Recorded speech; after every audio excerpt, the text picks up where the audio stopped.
Hello, thank you. Welcome to our panel. I'm going to invite the rest of the participants up. Come, please, take a seat. We have, yeah, all right. Wherever. I'll probably get cozy right in the middle of you guys as well. Ooh, right. Sure, wherever. Yeah, great. We have Jennifer Putnam, who's the Chief Creative Officer of Allen and Gerritsen. Kiana Pirouz, Head of Marketing for We Are Rosie. And Andrea Diquez, the CEO of Saatchi and Saatchi New York. So thank you so much for joining us.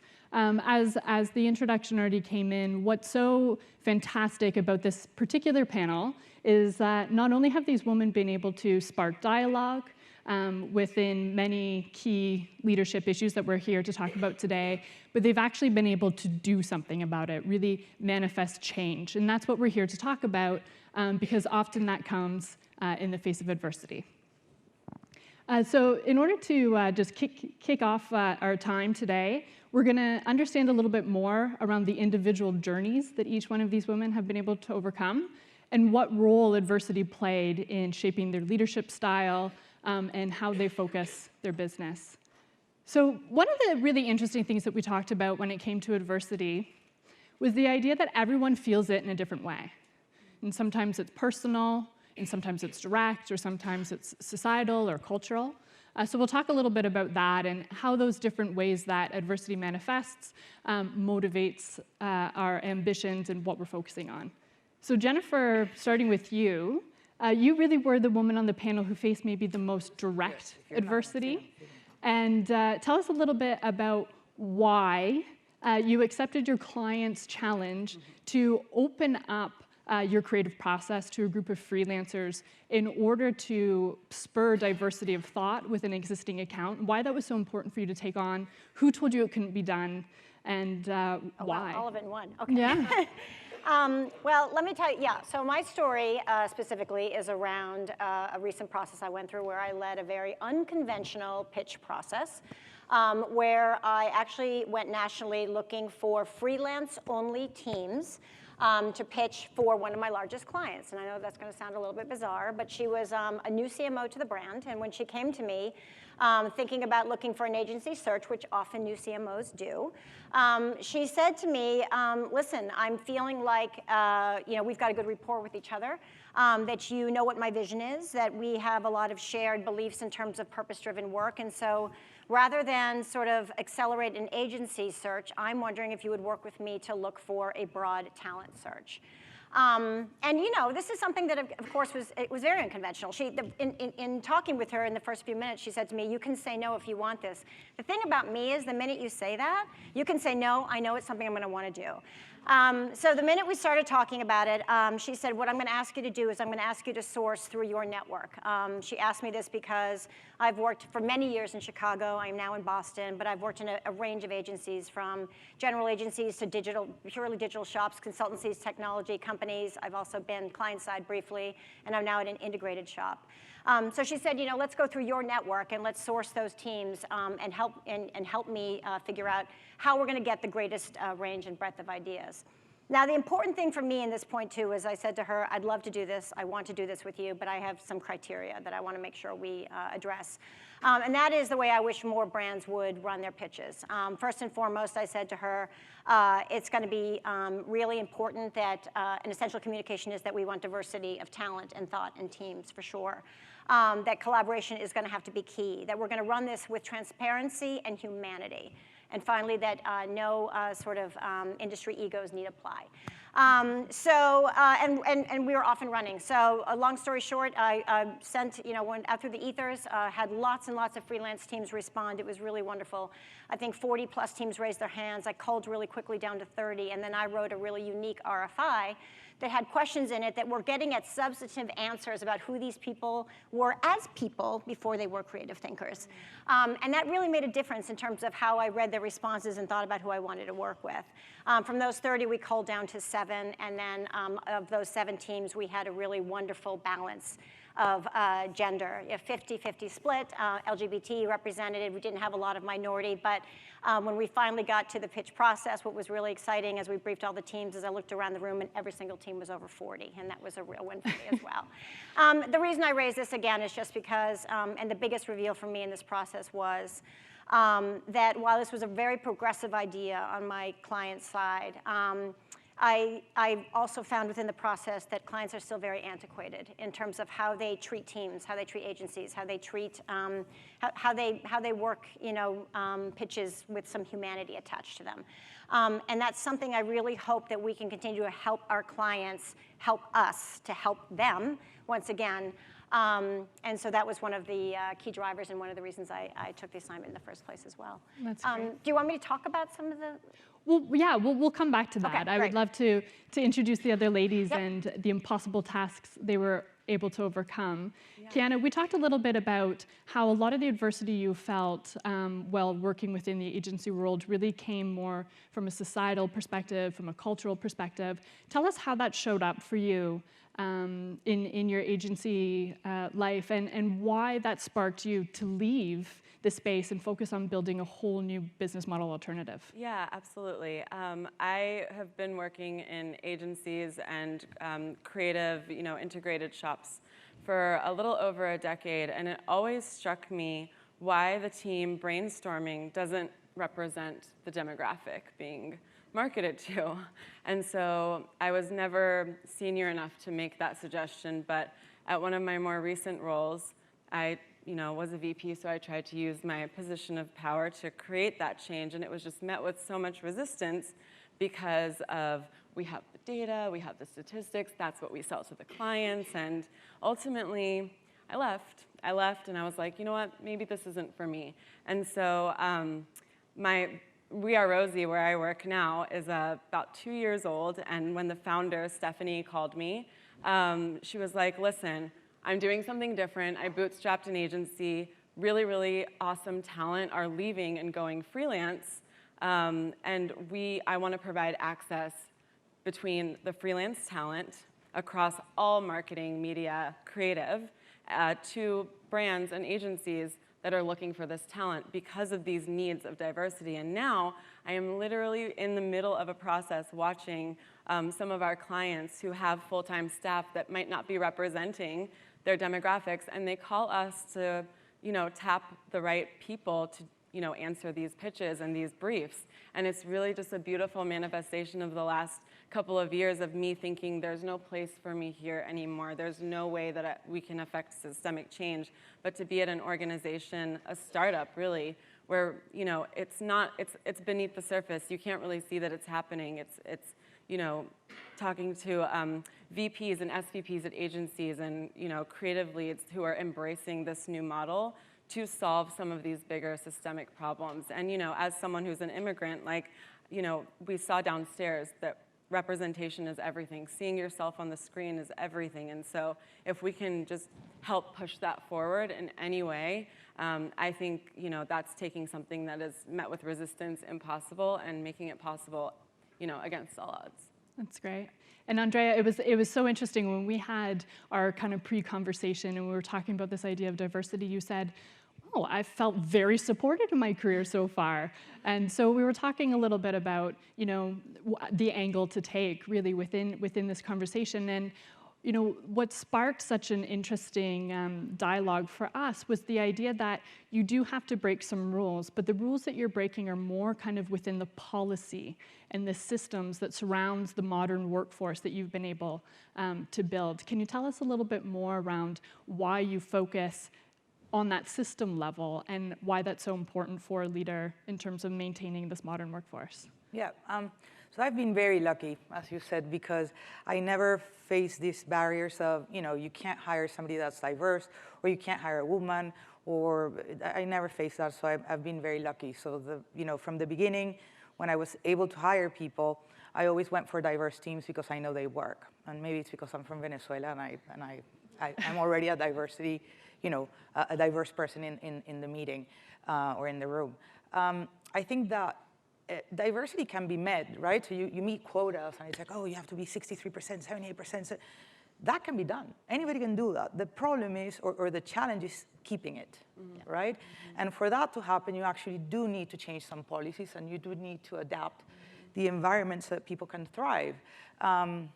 You know, an example is, I'm not a mom, so, you know, I'm not a mom, but I have a lot of people that are moms in the agency. And you just have to change the policy, because if you want to have moms in your agency and you want women to have kids in your agency, they have to be able to spend time with their kids. If they want to work until 1 p.m., work until 1 p.m., go back.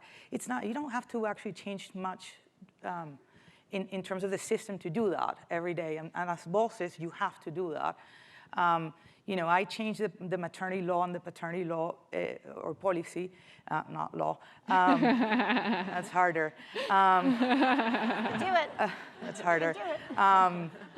But I did change it in the agency as soon as I saw somebody's like, okay, I'll see you in like 3-4 months. No, 6 weeks. What? 6 weeks? You can't come back 6 weeks. We're going to all drive ourselves crazy here with you, us, everybody. Your kid is going to be alone. You're going to be super sad. So let's change it. And so we changed it. And the policy, you know, was something like you got paid less after 6 weeks. It was something horrible. So you just change it. And all I needed to do was go and say, hey, I want to change this. Okay. People don't know that sometimes it's that easy. If you're the CEO, it's easy sometimes. We need more CEOs like you. Yes. So, yeah. That's great. Yeah. And you know, it's so interesting when we think about adversity and all the obstacles that one may need to overcome in our careers. I often have this stereotypical perspective that it's some lone visionary paving the way forward for the rest of us to follow. But tell me a little bit, is that the case, or what role does community or network or support play in this journey? It plays a huge part of it. I will tell you, you're not wrong. Sometimes when you're at the beginning of that journey, you feel very much alone. I can tell you as a CCO, having grown up obviously in the creative field and for many years having a partner or working within teams, it's hard to be at this level now and to be able to be at the sort of the end of the chain of reviewing work and also focusing on not just the creative but business at hand. But at the same time, you know, in that moment when my client was asking me for this question, that felt like a very lonely moment. But it was also a real compliment to me at the end of the day. I thought to myself, she's not asking the president of my agency. She's not asking the CSO. She's not even asking the CEO. She's asking me. So in that moment, I thought, I'm making a decision that is going to impact my teams. It's going to impact our day-to-day. It's going to impact the agency overall. And in fact, if I fail, that is on me. But I was okay with that. But to your point, in terms of support, that's essential. I will tell you there were 4 key groups. First and foremost, I am completely marveled over and over again at the gift of women helping women. In my agency, I want to call out Amy Snelling and Kayla Najeko, who were 2 women that said to me, listen, if anybody can get this done, you can get this done. We got your back. We're going to move through this together. We'll help you organize. We'll help you schedule. I mean, I was running a national pitch with, you know, these first 30 teams down to 7 while I'm running 2 offices and overseeing the creative work for both. So it was a job on top of a job, but they were incredible. They were as enthusiastic about the process. They were learning through the process. They were accepting the challenge, and they are going to be examples going forward, which is awesome. And they ended up really forming bonds with the teams that we brought in. Additionally, my network in general. Again, amazing women across this country that I've worked with, and some I haven't seen in 20-some-odd years, but all I had to do was pick up the phone or chat them through Facebook, and they were there, and they were willing to sort of either confirm ownership of ideas, tell me a little bit about a person's character, and give me a yes or no on whether or not I should advance with those particular people. My internal team, they stepped up in a huge way. After we had culled down to just 2 teams, you know, part of the ask was, can they integrate with your team? So I had to ask them to open up their hearts and to help take these ideas to the next level, put some real polish on them, design them, and help build on them. So they were very accepting and gracious and took those teams in. And then finally, the teams themselves. I cannot say enough. I have made friends for life in this process. And again, what they kept saying was, thank you for the transparency. These are teams that left the business for a reason. You know, at one point when my client was saying, well, they're freelance, you know, we'll get back to them on schedules, I said, no, I'm going to protect them from this. You know, they are in high demand. There is a reason they're not in the industry anymore, because they are sick of this bullshit. So treat them like humans. So I made sure that happened, and they thanked me for it in the end. And these are friends for life at this point, and I have so much admiration for their tenacity, for the strength, and for their gifts of the ideas that they brought to our brand. Mm-hmm.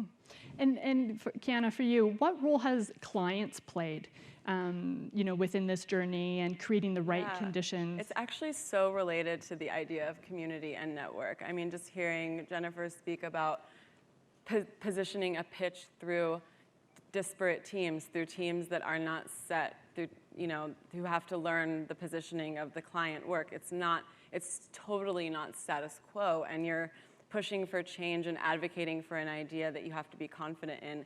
And when you even have to pitch that idea, not just, right. And so when people hear it and they feel your passion, they want to help you. And that's very similar to what's happening in our end of it at We Are Rosie. The model that you're speaking of is what we do for creative teams. And when, there's so much conversation about like, what's going to happen with agencies? What's going to happen in the future? How is this going to go? There's a little bit of trepidation.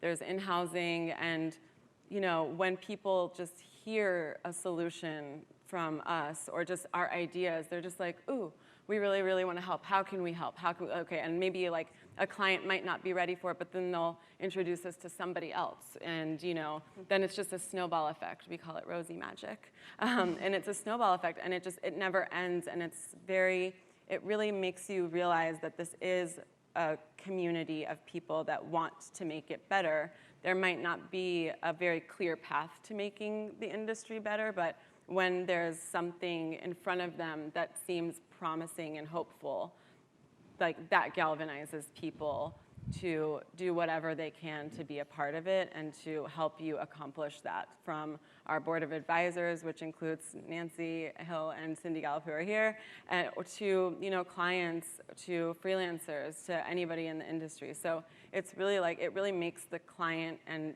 the client relationship feel communal for us. Yeah. And Andrea, who do you think is best suited to drive some of this change that we've been talking about within an industry? What types of qualities does a person need to possess in order to come adversity? I think it's women. Listen, there's always this debate of, are women the ones that are going to drive change? And the answer is yes, but you need men also to do this with you. And if not, we're not going to get anywhere. I think that the biggest thing, for me, personal for me is I took away all the barriers that people wanted to put on me or that I put in for myself. It's like, well, I don't know if I can do that. I'm a Venezuelan. Can I be, the CEO of an agency in New York? No. Well, okay, let's try. Right? So it's kind of like you have to take away those barriers that you put yourself and sometimes are put on you. You just have to ignore them. It's like, oh, because you're a woman, you can't. No, that's not true. You see it everywhere, right? So, but again, I think we as women we can be more convincing sometimes. We can be more nurturers. We can be nicer sometimes too. I'm kidding. Listen, for me, it's about, I think women are changing the world right now, and I think we have to leverage this time, and you can't stop, because if you stop and you go like, okay, well, somebody else will figure it out, then we're doomed. Yeah. And how did you remove some of those barriers that you're speaking of? Was there a process you went through? I think everybody has them. I just took them away. It's because they're not true. They are not true, not because you're Black or Asian or Hispanic or gay that's not true. It's not a barrier. People make you think it is, but it is not true. Mm-hmm. And so if you're able, with friends and communities and family to overcome those barriers, you're going to be fine. It is simpler for some people than others. I've been very lucky. I have that personality where it's like, okay, I'm from Venezuela. It just comes with a nationality. So. And Jennifer, for you, what role has adversity played in developing some of your leadership qualities, and why have those been so instrumental? A lot. I'm going to reframe how I was going to answer that. Wade Davis said this morning, he asked the audience at the beginning of this, he said nobody knows any names of women from the Civil War. And in fact, My great-great-great-grandmother is a very famous name from the Civil War, which I'm very proud of. Julie Ward Howe was an abolitionist. She was a suffragist. She was a feminist. She wrote the words to the Battle Hymn of the Republic. And I live by her words, which are that I am confirmed in my division of human energies. Ambitious people climb and faithful people build. And I'm a builder.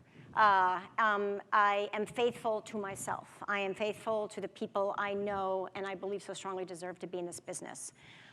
So adversity builds resiliency muscle. At the beginning of my career, I don't mind saying, and I've shared with a lot of people, I experienced the most overt sexual harassment you could possibly imagine. There's no reason I should still be in this business.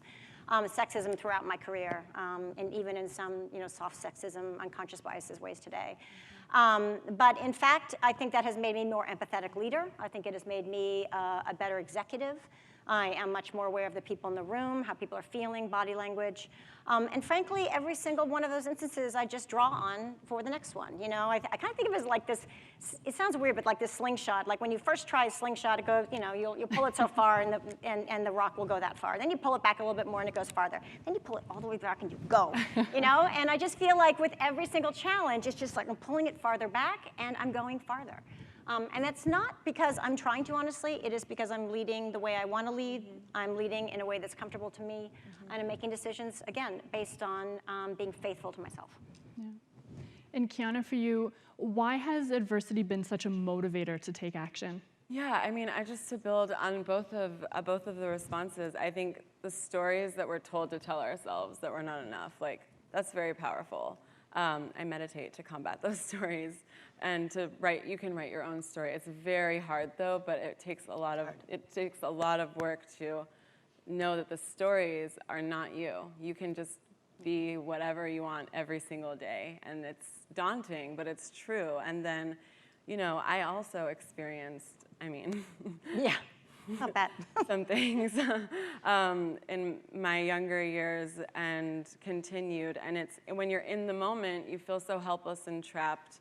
But it's really it's not even about thicker skin. It's just the understanding that there's always going to be a younger version of you somewhere. And how would you, want to treat that version of yourself? How can you be an advocate? How can you take a system of leadership that usually removes humanity? You have to kind of shelve who you are when you go to work. But how can you kind of bring that up and really remember that people are full humans always? There's never an instance that somebody's not a full human. And that's the human approach applies no matter what. And so that's kind of my MO on leadership. Yeah. And Andrea, so in talking about adversity and leadership and celebrating women who've been able to overcome challenges, how have you looked at creating your internal culture for your organization in a way that fosters adversity and encourages people to perhaps challenge the status quo? So if it weren't for the diverse teams that I've had throughout my career, I would never be where I am. That's for sure. And I would have never been part of the ideas we've created, of the business challenges we've overcome. All my teams have always been diverse. I've had people from everywhere. And diversity is, for me, not just about race. It's about thinking. It's about, when you get somebody from Texas that has worked, that has been through the military, and you get somebody from New York that was born in New York, they're different. Doesn't matter if they're both white. They're different, and they have different mindsets. And same with the rest. I love bringing people from the outside of the U.S. because they come with a very different perspective. When you're born in a country where you have 7 presidents in one day, you can do any brief. Give me anything, and you'll do it for nothing. It's you'll just do it. So it's. Now what that happens is that you need visas, you need H1 visas, it costs money. So again, you have to basically be open to doing that. But it works, and for me in the organization, I mean, in the agency, how I deal with it is I'm very personal with people. I know everybody. I speak with everybody. I go by, and see what they're doing and chat and talk about their life. I've learned so much. I mean, I just think that everybody should do that. If you see somebody, you should ask them where they were born, what they do, talk about advertising with them, talk about ideas with them, talk about the world with them, and it just makes my life is super rich just because I know all these people. Yeah. And I make an effort to. You have to make an effort, you see, because I could be in meetings all day. Sometimes I just escape. I say, I can't have a really important meeting, and I'm sitting with Lauren there, just chatting about her baby and what he did yesterday. So, I mean, it just takes a little bit of effort, but it's fun meeting people. And the thing is that when they go through adversity, they'll be okay coming to you and asking for help. And that's why I do that. You can come to my office whenever you want. Doesn't matter where you're. Doesn't matter if you're, a junior person or a senior. It doesn't matter. You can come to my office and we can chat and we'll figure it out. We might have a drink or something. Anyway, so that's what I try to do in the agency. Yeah. Everybody has to respect everybody, right? So I have like 10 things that I have for the agency, and the last one says that if you're an asshole, you will be fired. That's right. Love it. Love that. Yep. Yeah. Yeah. I try. Yeah. It's a good one. And how has this experience and all of the other challenges that you've been talking about, how has it shaped your leadership style, and how would you describe that? And what example is that setting within your organization in terms of building and raising the culture of other leaders? Jennifer? Well, yeah. I guess I look back at especially this process that actually was a year ago today. I was out here in Chicago meeting with the teams for the first time, and how it has had an impact on my culture. I knew there was inherent risk in taking this on. I knew it would, as we said before, impact the day-to-day, challenge people in some ways. But at the end of the day, it has really accelerated another business model we have, which is called the collaborative. It's a collaborative and sort of in-house residency program where we're working with other agencies, small agencies, women-owned, minority-owned, specialized agencies. Some of them are actually in residence within our building. The beauty of that, obviously, being, once again, that it allows us to collaborate. It allows us to hear different points of view. It allows us to go through the day, experiencing, different ways of doing things. As we said in the very beginning, I am one of those people that, if you tell me, this is how it's always been done, I am going to try and reimagine it. Mm-hmm. I just don't believe we can move forward if we are not thinking about, all the various ways we have to change to meet the demands of our changing business. I truly, truly believe we are better together. I think it's that exchange, that human exchange, that makes us better humans, makes us better marketers, makes us better listeners and innovators. With that, again, the collaborative is growing. It's very exciting. We've had more and more people reach out to us from across the country. Some old relationships and friends that I've worked with in various other places. Others just reaching out saying, this is a model I'd like to be a part of. And then again, just some of the teams that originally joined in this pitch process have reached out multiple times saying, again, any agency that is going to run this way and be inclusive, if you will, of different styles of working and different collaboration models, I would love to be a part of. Mm-hmm. So it's advancing us, and it's actually, I think at the end of the day, I think I can honestly say, I think my teams would say, as hard as it was in certain cases, they've learned from it. They are better for it. I am absolutely certain my client, to a certain extent, would say that she is better for it, and she's learned how to be a better client in a lot of ways. And that is, like I said from the very beginning, I love that you actually have clients who are like that. I think that is, for me, that is one of the biggest tasks at hand, frankly, is just making sure this dearth of diversity and this gender imbalance stops. And it really does they have to help us get there. I don't think they truly understand, what it means to be diverse and what it means to actually, just ask for those kinds of views in the room. So it's something I'm going to continue to encourage. I have a colleague here with us today that, upon hearing one of the speeches this morning, immediately texted back to the team, we should have a woman in this board as well. We should be thinking about this. I just love that people are listening, hearing, and acting, and shaping change. Yeah. And have some of those original challengers at the start of your journey, are they still challenging, or how did you bring them along?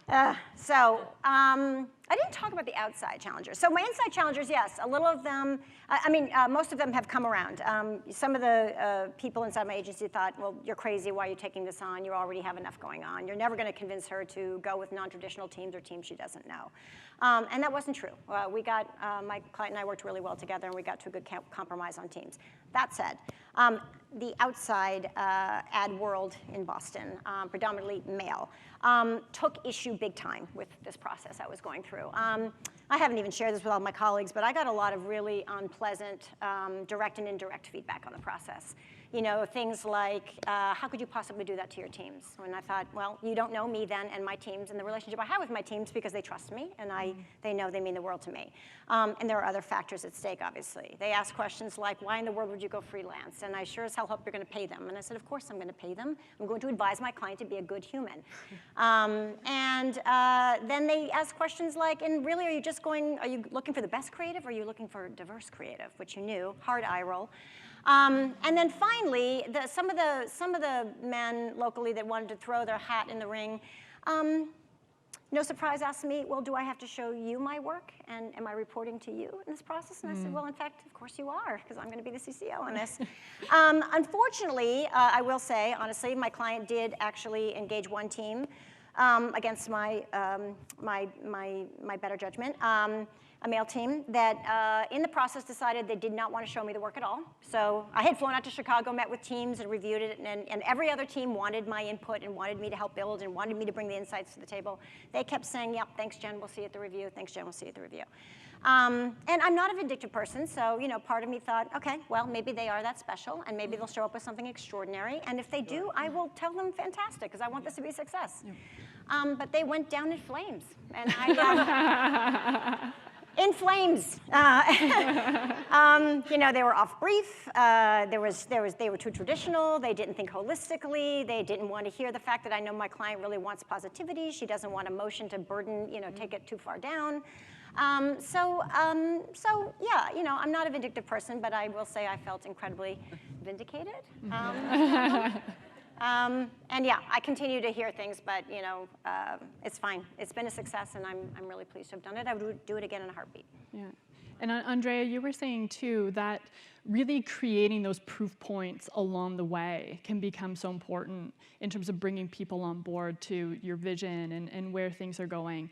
So tell us a little bit about how you create those proof points within the work itself, and how that's being used in order to bring teams along for the journey who may at once, questioned the direction. I think that the great thing is that I work with people that already believe that. So, and it might be their first experience doing it, but when they see it happen, it works. And when you have a creative team that is diverse, it works. When you have, we had pretty famous work last year, and it was a super diverse team. I can tell you, there were people from everywhere in the world. There were women, there were men, there were gay, there were everybody. Everybody was in the idea. There were some people that didn't even understand it was for the Super Bowl. They've never seen football. Oh, you go watch football, go watch it, and then you can, and it's okay. Well, why wouldn't somebody that has never watched a football game not be able to work in in a Super Bowl brief? Why not? I don't know football, and I gave some input.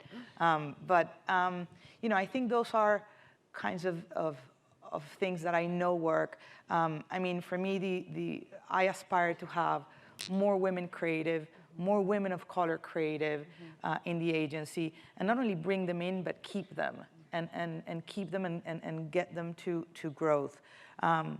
There's other ways you can do it by going even more diverse in terms of, we have a client, and it's the National Down Syndrome Society.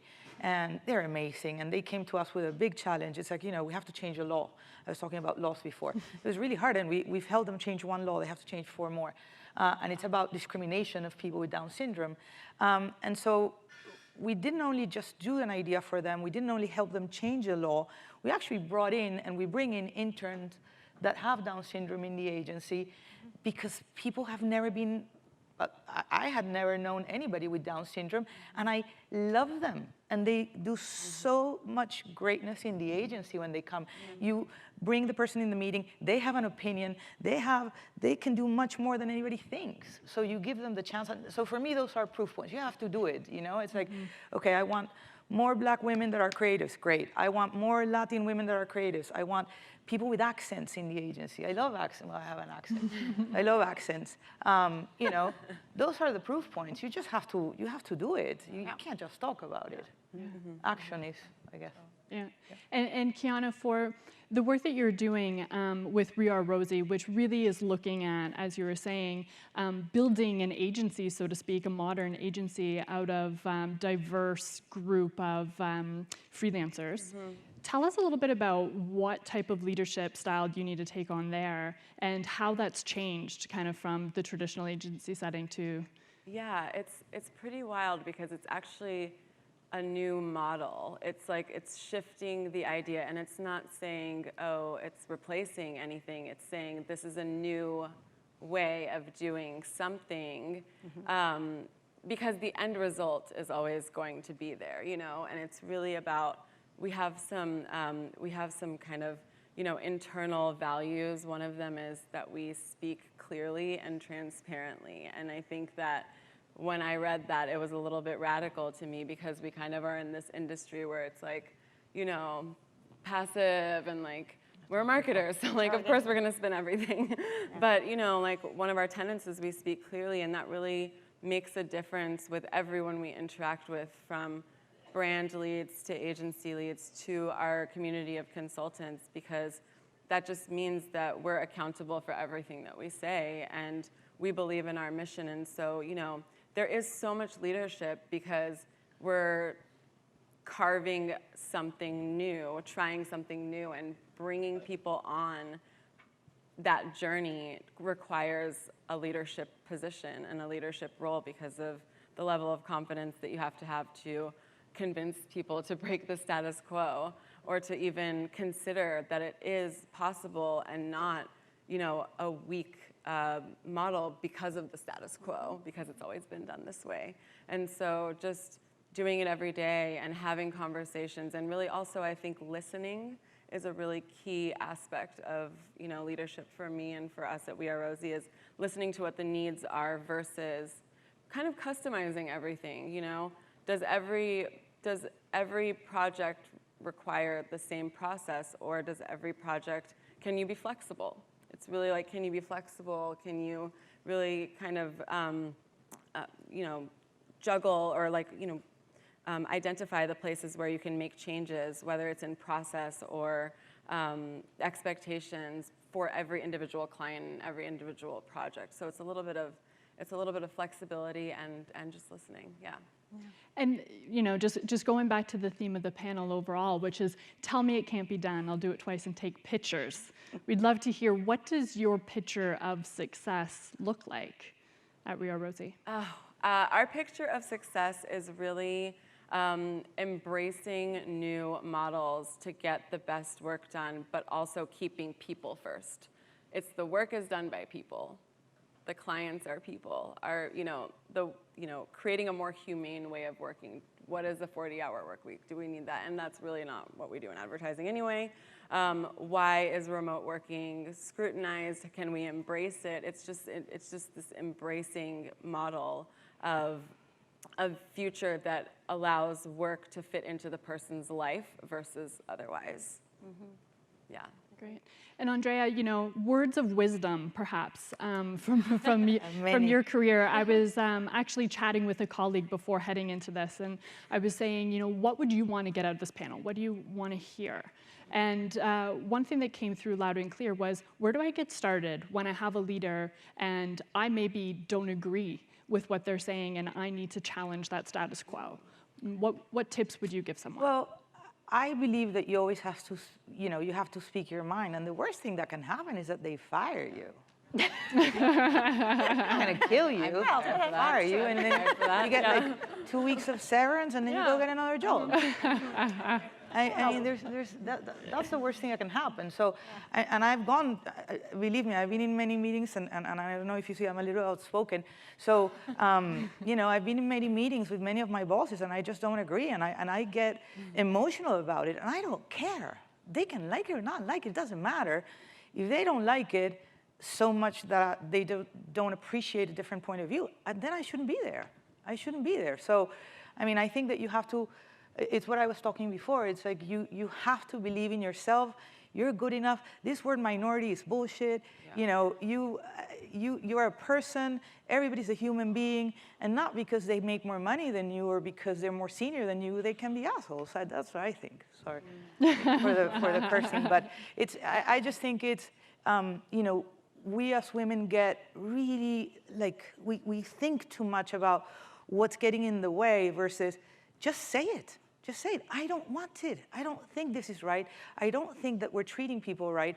I don't think this is, you know, something that is normal to do. So I'm just going to say it. And again, if I get fired, I get another job. I think I will. And you'll get another job. Thank you. Jennifer, any additional tips to share with our colleagues and our audience here today? Oh gosh, no, I mean, I basically agree with Andrea. I mean, I just, there's something I said in an article once also that I've always sort of innately known where to turn for help whenever I was up against adversity. So in the words of Mr. Rogers, I say look for the helpers. Because they are there. There are really wonderful mentors and examples. Find somebody that you feel safe with. That you can express some ideas to. To this day, she has passed away, but I sing the praises of Judith Wormy, who was a creative director of mine years ago. She gave me new life in this business at a time when I was pretty sure I was going to run from it.